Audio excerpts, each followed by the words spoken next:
ለኮታዊ ክብር የተሰጣት የነጃሽ ውርስ የቢላል አገር የኡማ የምን ምድር ነች። ይህን ካርዳችን ዛሬው ሌላው ቀምቶ አግላይ ፖለቲካን እያወራ አግላይ አስተሳሰብን እየከተተ ለሷ እሱ ዘብ እንደሆነ ሲናገር በምናይበት አሳፋሪ ወቅት ላይ እኛ ሙስሊሞቹ እኛና ኢትዮጵያን መነጋገር ዳግም በእኛ ላይ ግዴታ ይሆናል። ኢትዮጵያ ያኔ እስልምናን በትክክል ስትቀበል ከመካ ውጭ ሳውዲ አረቢያ ውስጥ ያሉ ሀገራቶች እንኳን ክፍለ ሀገራቶች መዲናን ጨምሮ እስልምና የሚባል አያውቁትም ነበር። አሁን የነቢዩን መናገሻ መዲነቱል ሙነወራ ከሷ በፊት 7 ዓመት በፊት እስልምና ኢትዮጵያ ውስጥ ገብቷል። ኳታር እስልምና ከመግባቷ 13 ዓመት በፊት ኢትዮጵያ ውስጥ ገብቷል። የአሁኗ ዩናይትድ አረብ ኤሚሬትስ ዱባይ ውስጥ እስልምና ከመግባቱ 15 ዓመት በፊት ኢትዮጵያ ውስጥ ገብቷል። ኢራቅ ውስጥ እስልምና ከመግባቱ 20 ዓመት በፊት ኢትዮጵያ ውስጥ ገብቷል። ጎረቤት ሀገር ግብፅ ውስጥ እስልምና ከመግባቱ በፊት 30 ዓመት በፊት ኢትዮጵያ ውስጥ እስልምና ተገብቷል። በል በጣም ይግረማችሁ የአሁኗ ቱርክ እስልምና ከመግባቱ 405 ዓመት በፊት እስልምና ኢትዮጵያን ተቀላቅሏል። ልብ ብላችኋል። የነቢዩ ልጅ ያረፈችበት ምድር ኢትዮጵያ ጀነት ነቢዩን ዓለይሂ ሰላቱ ወሰላም በሶስተኛ ደረጃ ተከትሎ ይገባል የተባለው ዑስማን ብኑ አፋን መላእክት ከሱ ያፍራሉ የተባለለት ዑስማን ኢትዮጵያን ረግጧል። እነ ጃዕፈር ረግጠዋል። ነቢዩ ዓለይሂ ሰላቱ ወሰላም ከሩቅ ጥበቃ ያዘዙላት መለኮታዊ ክልከላ የተቸራት የተከበረች ሀገር ኢትዮጵያ። ኢትዮጵያ እሷ ውስጥ ፍትህ የማይዛነፍበት ንጉሥ አለ። እሷም የእውነት ምድር ነው የተባለች ምድር ኢትዮጵያ። ኢትዮጵያ በርካታ ምሁራንን ያወጣች ልሂቃንን ያመረተች በርካታ ዑለሞችን ያወጣች በርካታ ኡስታዞችን የወለደች ማኅፀነ ለምለም ኢትዮጵያ። ልብ ብላችኋል። የነቢዩ ልጅ ያረፈችበት ምድር ኢትዮጵያ።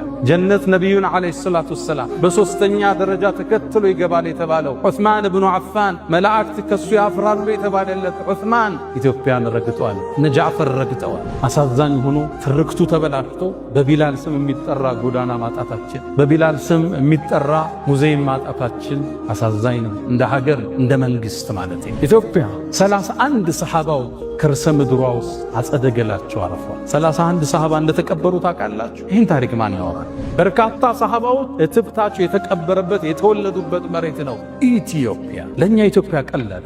ይህን ታሪኳ ግን ዛሬ ተቀብሮ አግላይ ጸሐፊዎች ጽፈዋት ኢትዮጵያ የሆነ ቀለም እንድትዝ የሆኑ ሰዎች ውርስ ብቻ እንድትመስል አንዱ መጤ ሌላኛው ደግሞ ባለርስት ተደርጎ እንዲታሰብ ተደርጓል። አክሱምን ትመርጥና የሐረርን ግንብ ትረሳል። ላሊበላን ታነሳና ሶፍ ዑመር ዋሻን ትዘነጋለ። ሶፍ ዑመር ዋሻ በዓለም ዩኔስኮ የተመዘገበ ትልቅ ታሪካችን ግን ሶፍ ዑመር አህመድ ስለሚባሉ የታሪክ ክፍል ታረጋቸው አልፈልግ። ሚኒሊክ ብለህ ታገዝፈውና ኢማም አህመድ ሲመጣ ደግሞ ግራኝ የሚል ታፔላ ተሰጠዋል።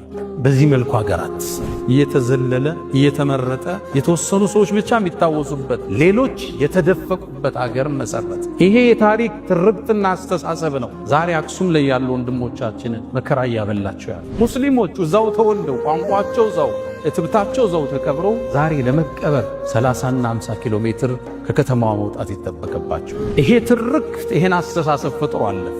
ይሄ ቅድም ያወራሁት የታሪክ አጻጻፍ ሂጃብ እህቶቻችን ለብሰው እንዳይሰግዱ ስንክሳር ሆኗል።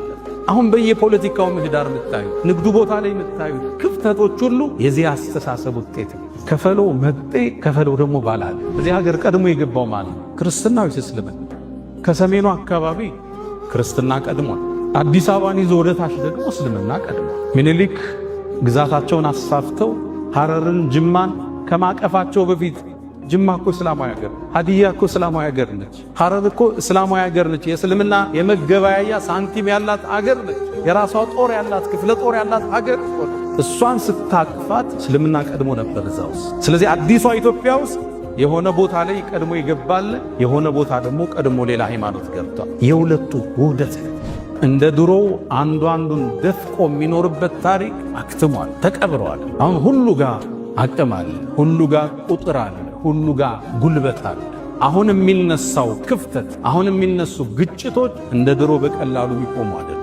ውድመቱ ከባድ ነው። የሚያዋጣን አንድ ነገር ብቻ፣ መደመር፣ መሰላሰል፣ መሰባጠር፣ አብሮ መጓዝ፣ መጣመር ብቻ።